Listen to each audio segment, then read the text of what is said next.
Okay, we have Jaxon here, and he wants to open with some remarks. How's it going, everybody? Jaxon Dart, super excited to be here. Great experience for all of us, and I'm excited for this season. I think that we have a really talented roster and look forward to continue to build our team and be ready for this year. Start on the front row. Hey, Jaxon. AP Stedham of AP and Kelly, as we see at syndicated radio.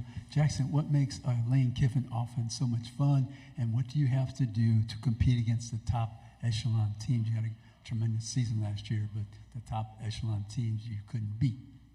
Yeah, I think Coach Kiffin is the best offensive mind in college football. His ability to adjust mid-game, being able to adjust on the fly is unlike anything I've ever seen before. He's just super gifted that way. And at the same time, he's somebody who can really form and mold an offense based on his personnel. He doesn't run the same offense every year. He bases it off his personnel and being able to put his team in the best situation to succeed. And I've grown and learned so much from him, and I'm very grateful to be able to play under him. And I think from a team standpoint, I kind of mentioned it in my opener, just we bring in a lot of talent through the transfer portal, and we're able to retain a lot of guys. But talent doesn't make a team. So we got to continue to grow together and develop our culture. Left side. Jackson, Bradley Davis, WAPT Sports in Jackson. So last year, in that quarterback battle, now you come to this year, pretty much the clear-cut number one in camp. I saw in the media group a lot of people want to speak with you, right? The Heisman voting stuff, and Kiffin talks about that rat poison. Just talk about going from a year ago, how you were in that competition, to now you're the guy and have those expectations on your shoulders, how it was different mentally for you coming into this season. Yeah, quite honestly, from a perspective standpoint, I didn't really ever feel like my job was in doubt or anything like that from last season. I always felt like I was the guy the moment I step on campus here. I've always been somebody who's always chased after a goal, chased after a dream, and it's been something that I've set out for since I was a little kid. So from that standpoint of me competing against somebody or not, I feel like I'm always competing against myself. But Coach Kiffin does a great job of being able to create those environments and create those atmospheres, and really helps you develop from one year to the next. Front row. Jackson, Oklahoma and Texas are entering the SEC. I wanted to ask you just a little bit about rivalries, and can you kind of describe the Egg Bowl and just the intensity of that rivalry to some of these OU Texas fans who think they have the biggest rivalry in the country? Yeah, I think the Egg Bowl is the least talked about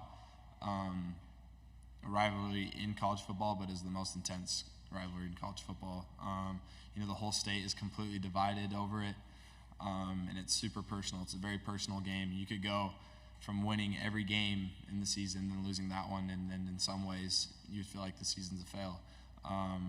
But it's a great atmosphere, great environment to play in. Obviously, I'm from Utah, so I didn't grow up really understanding it, but I've been on both sides of it, and let's just say it's way easier going throughout an off season with winning it. So I love it, and I love being a part of it. Left side. Michael Cobble, WBRZ TV in Baton Rouge, Louisiana. I'm just curious, you used the word growth a couple of times. How do you feel or in what area have you grown the most, maybe in the last year and a half? And Brian Kelly mentioned the LSU Ole Miss game last year as a turning point for them, kind of understanding where they needed to improve defensively. How did that outcome maybe springboard you guys in a positive direction? Yeah, I think growth just kind of naturally happens when you're in a system for consecutive seasons. But at the same time, I feel like I've grown a ton in just like my leadership qualities and being able to, make those relationships with my teammates so that they can trust me and, in high intense moments, you could say.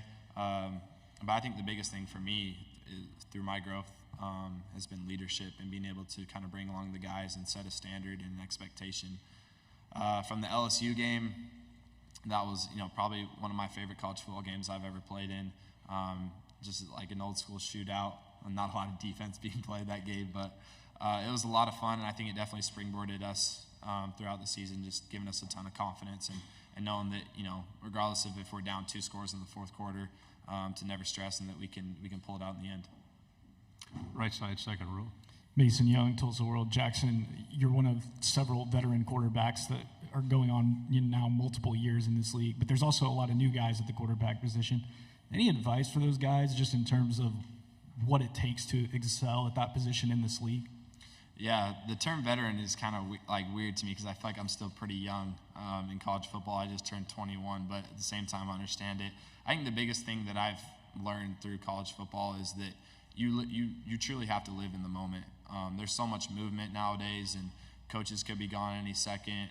With the transfer portal, you could see a teammate one day, and the next day he's gone. So just trying to get as much as you can and taking every moment and taking advantage of it.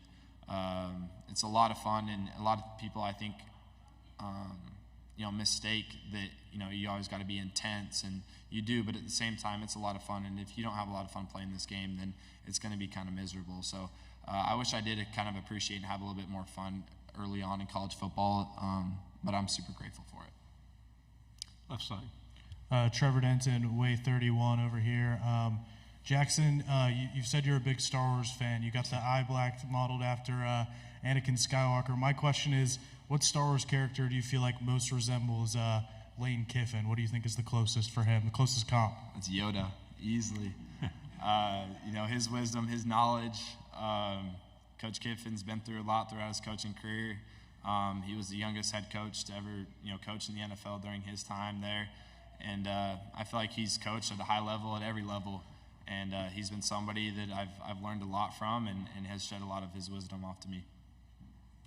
On the aisle. Yeah, Jaxon, Evan Camico, Pig Trail Nation. Curious for you, what so far have you seen about Chris Pupal that really sticks out to you?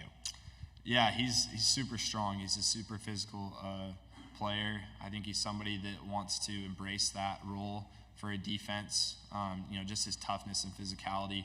At the same time, I thought that he's learned this defense at an incredibly fast pace. It's hard coming into, a defense and not having any experience in it and then excelling at it. So I thought he's done a great job in that department.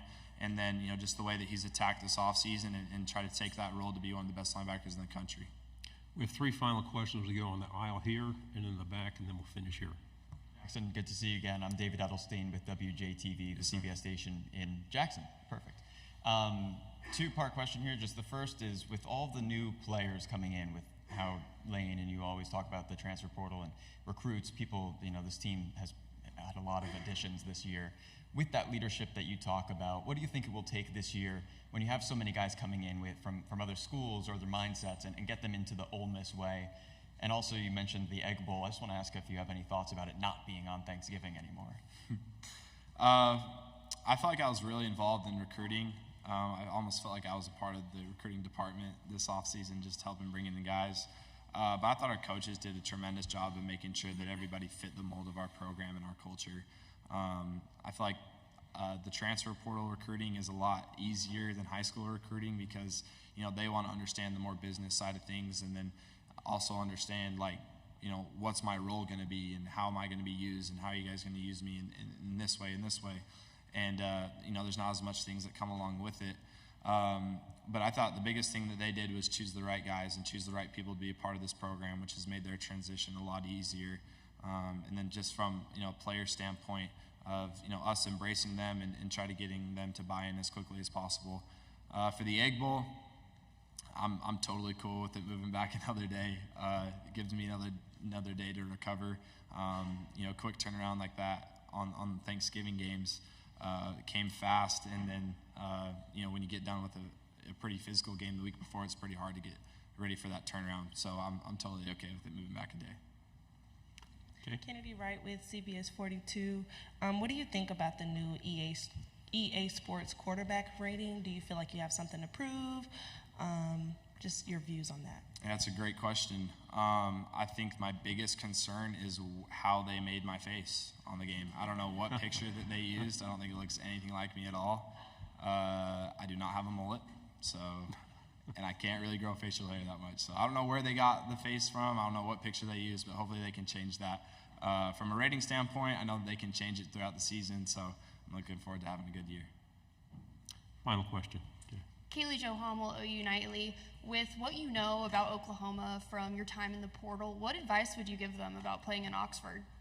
Yeah, to be honest, when it came down to the portal, it was Ole Miss and Oklahoma for me when I had to make the decision. I have great respect for Coach Venables. I think he's going to do a tremendous job there of his transition into the SEC. Oklahoma has always been an elite program. They've always played at the highest, and they've been very successful. So I think that they'll do a really good job of transitioning into this year. And I'm just happy that we're able to get OU and Texas in, because I feel like that even proves more of why SEC is the very best conference in college football. So I'm excited to play against the best, and it'll be fun when we get to play them in Oxford and have that game kick off. Thank you, Jackson. Appreciate it. Thank you, guys.